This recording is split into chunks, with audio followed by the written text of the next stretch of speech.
Too many leaders lead like that. They manage the appearances, that image management, instead of addressing the messes. They organize the hiding dysfunction, and y'all, eventually that closet door is going to burst wide open. That mess will be exposed. What's done in the dark will always come to the light. This is the Leadership on the Rocks podcast, where we equip and empower leaders like you to thrive in and create harmony between your professional and personal lives. And I'm your host, Bethany Reese. And y'all, today is the day. Friends, the book is officially here. I am so excited. Leadership on the Rocks: How to Survive, Adapt, and Succeed in the Wilderness of Leadership is now live and available on Amazon, Barnes & Noble, pretty much anywhere you can order books. If you want a hardcover, you can go get it. You want paperback? You've got it. Kindle? Absolutely. Audio version? Coming soon. Basically, anywhere you want to get the book, you can now access and grab and go with your own leadership survival guide. And y'all, if I can just take a minute to say your support has blown me away. From the incredible endorsements to the launch team shout outs and early reviews, I'm just over here like holding my coffee saying, these are my people. Yeah, I'm so thankful. Thank you for hiking through this launch with me, whether you've been here since episode 90 or just happened to wander in with the compass and curiosity. I am so truly grateful. Today we're closing out our book launch series with episode 96, The Guts of Leadership: How to Own It. This one's about the stuff that holds your leadership together when everything feels like it's falling apart. We're going to talk about accountability, we're going to talk about stewardship and legacy. So let's dig in.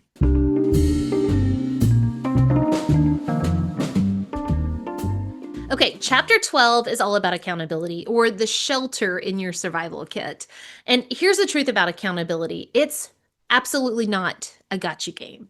And it's not finger pointing, and it's definitely not just for HR.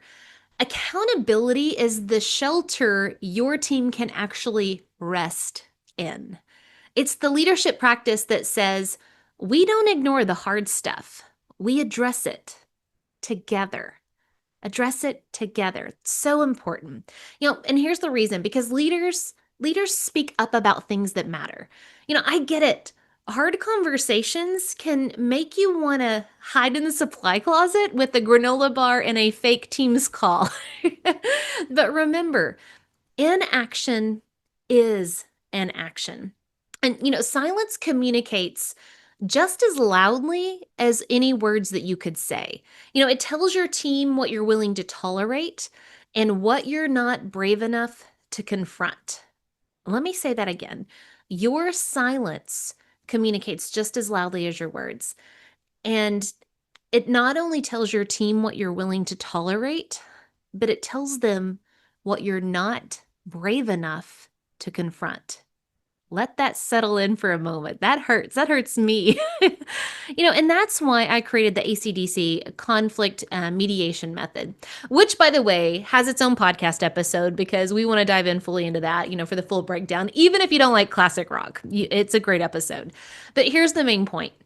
How you start the conversation sets the tone for the conversation. Are you opening the door to understanding, or are you pretty much slamming that garage door down on someone's dignity? And here's a practical tip. Before you give feedback, pause and ask yourself, do I want to win the argument, or do I want to win the person? That's a tough question, but I think it has a clear answer. But you've got to decide that for yourself. Because you can't build a culture of accountability with silence. You build it with honest, kind, and consistent conversation. So, what do you need to speak up about? Who do you need to have a conversation with?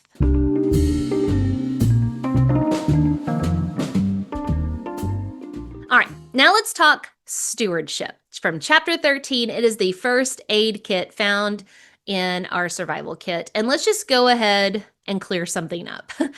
Stewardship is not a church word. It's also not just about money. It's more than what you think. So let's dive in and actually define what we mean by stewardship. Stewardship is the concept of about how you care for what's been placed in your hands. It's your people, your problems, your resources, and your influence. Leadership is not about self promotion, it's about selfless care. And stewardship is about how you care for what's been given to you. So let me break it down with a typical scenario every single parent will understand. Let's say you walk into your kid's room and you ask them to clean it up, right? This happens in American households, worldwide households, all the time. So, you tell your kid, hey, clean up your room. They smile sweetly and say, okay. And then 10 minutes later, they're walking out and they emerge with like the confidence of an HGTV, host on reveal day. Ta da! But and so you check. You know how they are. So you go and check all the things. And let's just say that bed skirt, well, it's puffed out. It looks a little suspicious, looks sus. And then that closet door, well, it's straining from invisible like pressure or invisible forces behind it. And under the rug, let's just say there's probably a minefield of some Legos and some goldfish crumbs, right? It looked clean. Their room legitimately looked clean to them, but it wasn't. And that's how a lot of leaders operate. They tidy up what's visible, but ignore the mess hiding in the corners. Too many leaders lead like that. They manage the appearances, that image management, instead of addressing the messes. They organize the hiding dysfunction, and y'all, eventually that closet door is going to burst wide open. That mess will be exposed. What's done in the dark will always come to the light. But real stewardship, it means caring for the whole space, not just what people can see. Now, stewardship says clean the corners. And here's how you do it. First you have to assess what's working, what's not. Where are things broken or just duct taped together? That's an honest conversation. And second, you have to invest. You have to pour your time, your care, your energy into where it counts. And here's a hint for you. It always starts with your people. Start with your people first. And then thirdly, you have to be accountable. If it's under your leadership, it's under your care. Even if you didn't cause the mess, it's your mess. So here's a quick gut check for you. What's something that you've been tolerating in your leadership? And maybe it's somewhere in your leadership space that you're not used to looking at. Maybe it's some corner hidden. But what is something you've been tolerating in your leadership that actually needs tending? Stewardship isn't flashy, but it is foundational.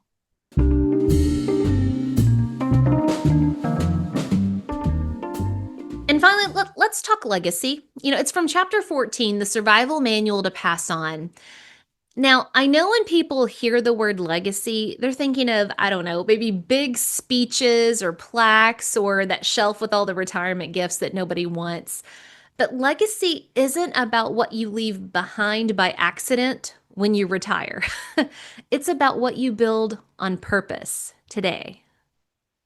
Let that sink in. Legacy isn't about what you leave behind by accident. It's about what you build on purpose. It's not about what you did. It's about what lives because of you. It's your impact.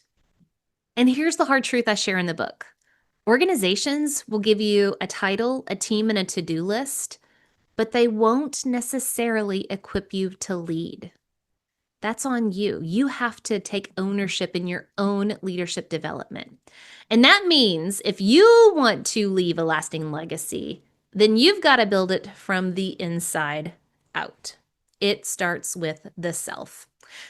So let's talk about the legacy pipeline.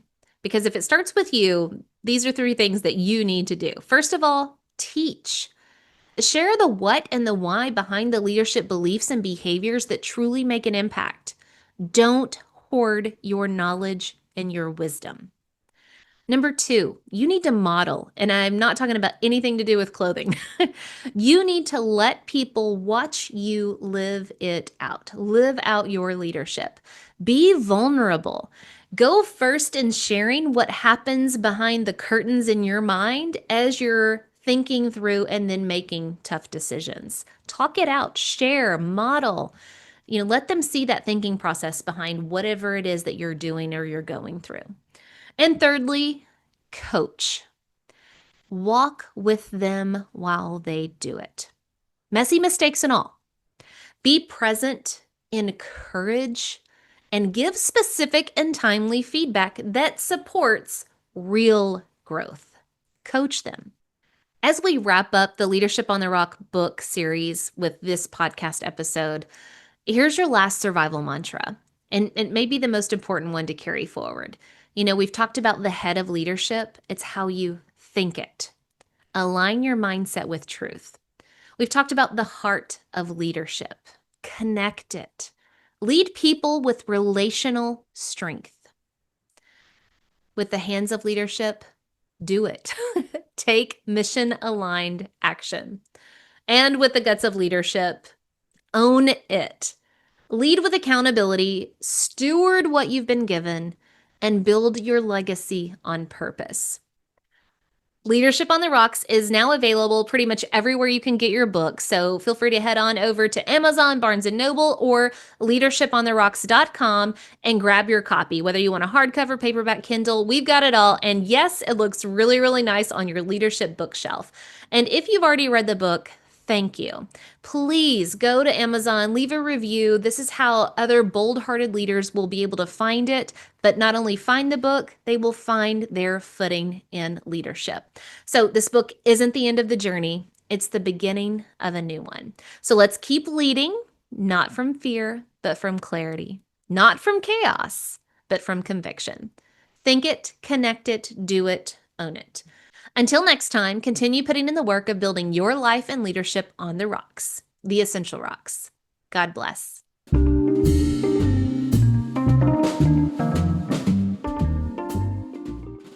And remember, the most essential rock you can build your life and leadership on is the rock of Jesus Christ. Today's Bible verse comes from 2 Timothy chapter 1, verse 7. For God gave us a spirit not of fear, but of power and love and self-control.